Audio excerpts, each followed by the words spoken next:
Shalom. I want to start by giving all the praises, glory, and honor to Yahweh Bashem, Yahushai Bashem, Rachakwadash. Double honors to the elder apostles of the great millstone who rule well, and as always, peace and salutations to the hopefully elect tabernacle of David, scattered throughout the four corners of the earth. And I'm replying to this segment of Vocab the Agagites latest live stream, the smoke room. We have people, they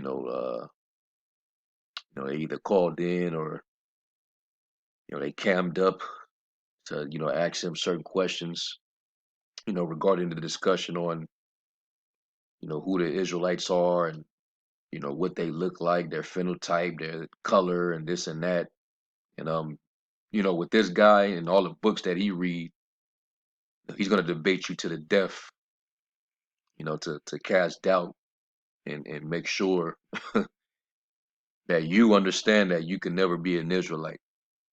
He'll never use the same energy to debunk Elamites and Moabites and different other, Ethiopians when they claim that they're the people.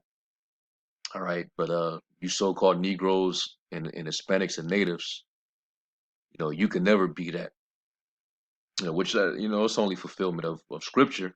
Because like it says in Hosea 1 and 10, in a place where it was said it to us, we're not the people, there should be said you are the sons of the living power. All right, and this massive Jake's, waking up. That's what the case of this Jake right here on the left side of the screen. He camped up to discuss with vocab, and he brought up Genesis the 15th chapter, and it shows you that even though there's a lot of Jake waking up to who they are, they still don't necessarily have the full understanding. Now we know the scriptures say in Proverbs, to trust in the Lord, with all thy heart and lean not to thine own understanding. And Jake is misguided. They following a lot of these false prophets and teachers out there. They get to reading certain information and they become misled. And the Lord haven't, directed them to the true leaders and teachers and prophets. Right. So Jake, while they're waking up to the fact that they're Israelites, they're receiving, the flesh upon their bones, they're receiving the sinews, but they still don't have the complete understanding, meaning they don't have the breath, which is the wisdom. All right. And you can see Jake is he's definitely coming up out of the world. He has his beard, but it's trimmed up. He got the chin strap thing going. And we know that according to the law, you're not supposed to round the corners of your head or your beard. You're supposed to just let it all grow. All right. So anyway, I'm gonna play just a little small part of this so you can listen. Jake is apparently still on that 400-year prophecy crap.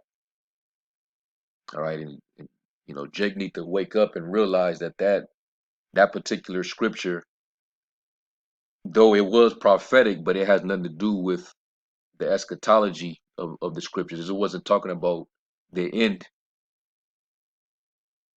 This was talking about what was going to happen generations after Abraham. And y'all know where I'm getting at.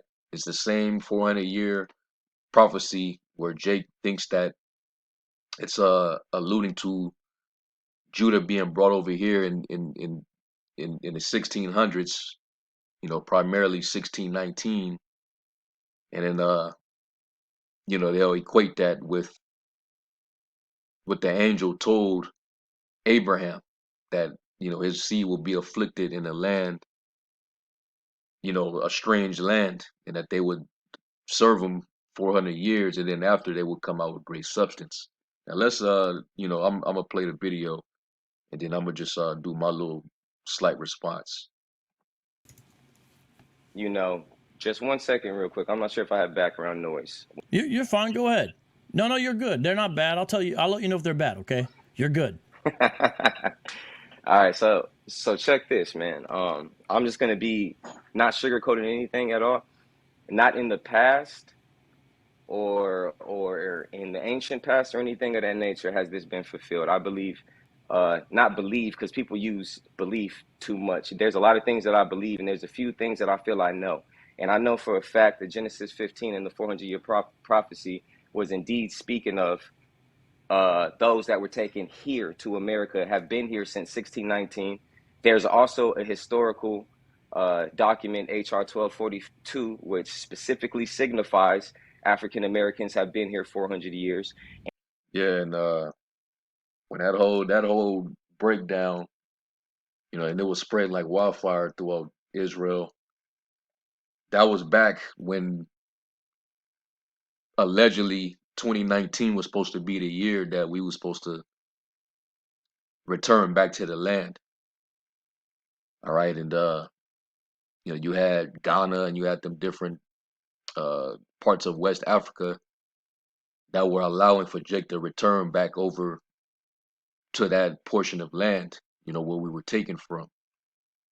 But that has nothing to do with prophecy because we know that the Lord Himself is going to be the one that's going to actually deliver the nation of Israel out of Babylon and out of the different parts of the world where we were scattered. And then we were going to be brought back to the land.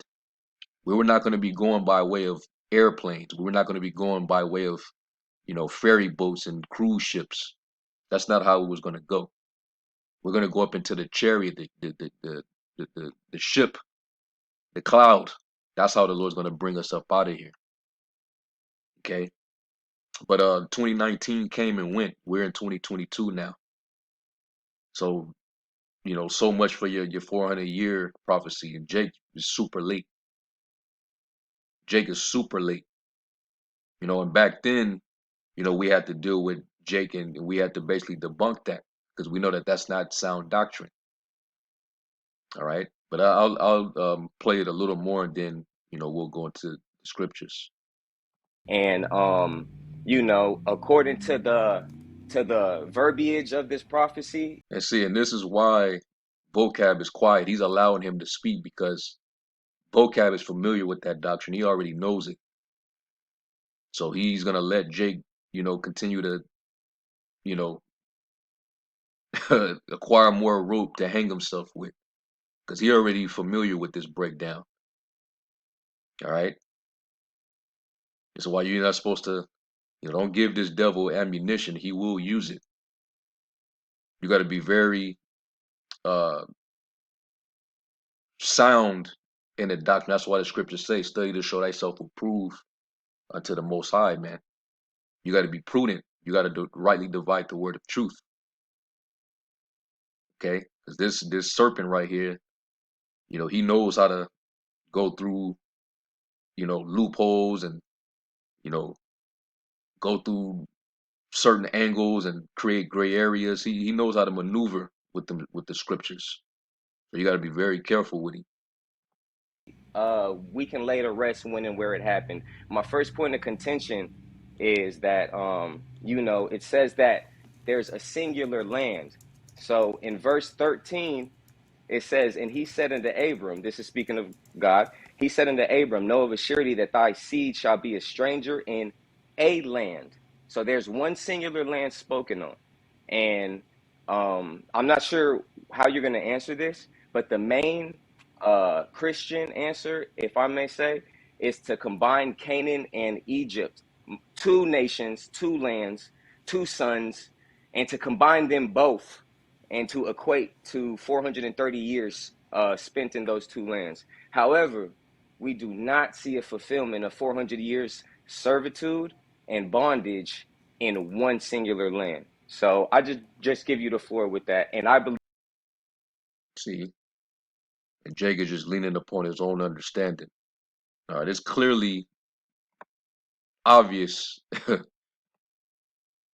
according to the scripture, not what we say, that we already fulfilled that. We were strangers, and let me go to Genesis 15. We're gonna deal with that, and then we're gonna go to Exodus, where it literally tells us that we were sojourning in Egypt for 430 years. All right, that's the particular land where we dwelt. So this is Genesis 15, and I'm gonna start at verse I'll start at verse 11. It says, "And when the fowls came upon the carcasses, Abram drove them away. And when the sun was going down, a deep sleep fell upon Abram, and lo, an horror of great darkness fell upon him. And he said unto Abram, Know of a surety that thy seed shall be a stranger in a land that is not theirs, and shall serve them, and they shall afflict them 400 years. And also that nation whom they shall serve will I judge, and afterward shall they come out with great substance." So this was what was prophesied of what was to come, all right, many years after Abram, all right, which we know as Abraham, right? Now, when was this fulfilled? Was this fulfilled when we came over here to America? Because if you actually know the history, it didn't just start in 1619, where slaves were brought over to this side of the world. You actually had the Spanish expedition that actually took Jake's slaves and brought them to South Carolina settlements in 1526. So that's nearly 100 years earlier than 1619. So that's not even fully accurate. That's not even accurate at all, actually. But Jacob tried to use that to try to make it the the fulfillment. But Jacob's reaching, man. Obviously, this is talking about when we ended up in ancient Egypt, the land of Mizraim or Martezarium. All right, we went into Egypt because of a famine. All right, Joseph was already there because his brothers sold him. All right, to the was it the Ishmaelites, and the Ishmaelites brought him over to Egypt.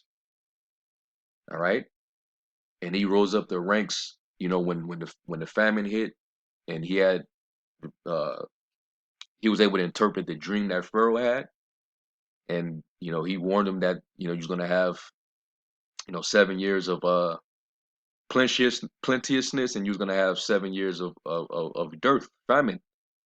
And he basically gave them counsel on what to do, and when they followed through with the counsel, they became enriched, they became blessed. So Joseph rose up in the ranks in Egypt, and then the brothers came down into Egypt.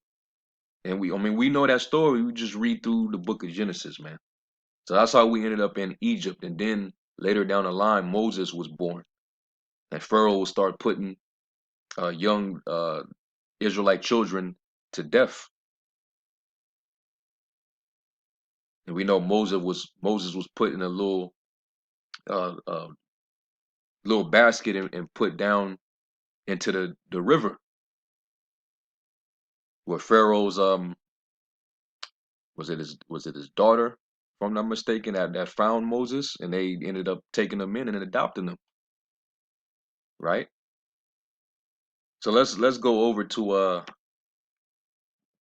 Exodus 12, when we finally came out of Egypt.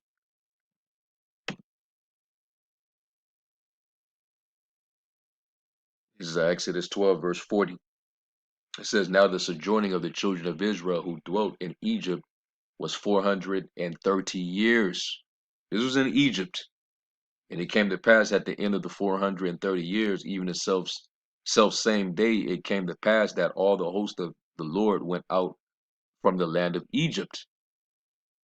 All right, and this is when we kept the night of the Passover, right? And when you jump down,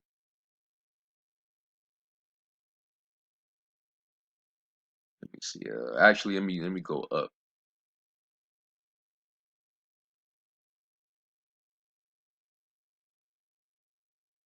Exodus 12 and 33. Because like I said, going back to Genesis 15, it said that they will come out with great substance. This is the fulfillment of that. Exodus 12 and 33. And the Egyptians were urgent upon the people that they might send them out of the land in haste, where they said, we be all dead men. Because after they was getting jacked the hell up with them plagues, they want to hurry up and rush the Israelites up out of there. Like, hey, y'all go, man. We all gonna die.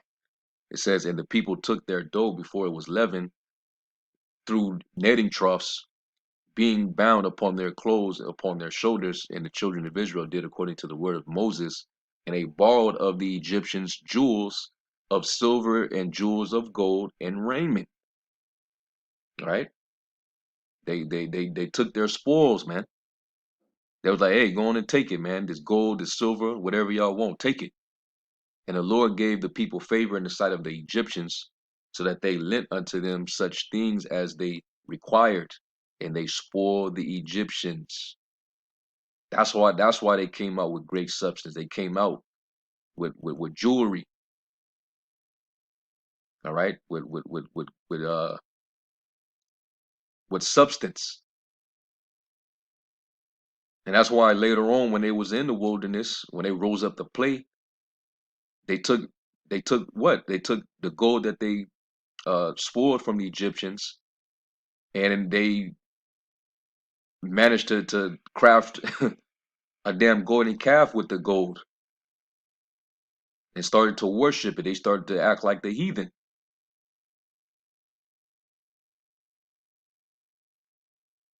So obviously, this was already fulfilled, and this cannot be used to prove that there's so much other scriptures that my man can actually go into to have that discussion on how we fit the bill as being the Israelites.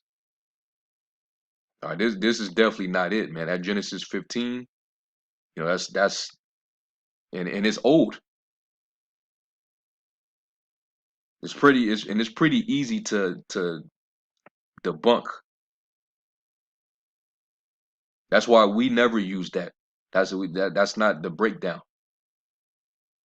And I'm sure that never came out of One West. So maybe this dude learning from guys that's not of One West, because One West doesn't teach that. All right. So yeah, man. Jake gotta listen. They gotta study, but ultimately they gotta be led to the right men. That's gonna teach them the truth. All right. We don't know the day or the hour as it is written when the salvation is gonna come. We can speculate, we can hope. The scriptures say to hasten the day of the coming of the day of the Lord, but we don't know the day or the hour. Even Yahweh Shai doesn't know. He said even the angels don't know. Only the Father knows. All right. So at this point, it's only speculation. You're giving your own conjecture on when you believe the Lord is going to return. But you can't use the scriptures. We can only go by the signs, the prophecies. Scriptures say, measure thou the time diligently in itself. And yeah, we're seeing the signs. So we know that that day is definitely getting closer. We're seeing, war build up in the Middle East. You know, uh, nation rising against nation, kingdom against kingdom. We're seeing earthquakes in diverse places. This is all accurate. Pestilences everywhere, people dying. The love of many is waxing cold. Bloodshed, murder. It's all happening. But that 400 year crap, that's crap, man. That's not sound doctrine.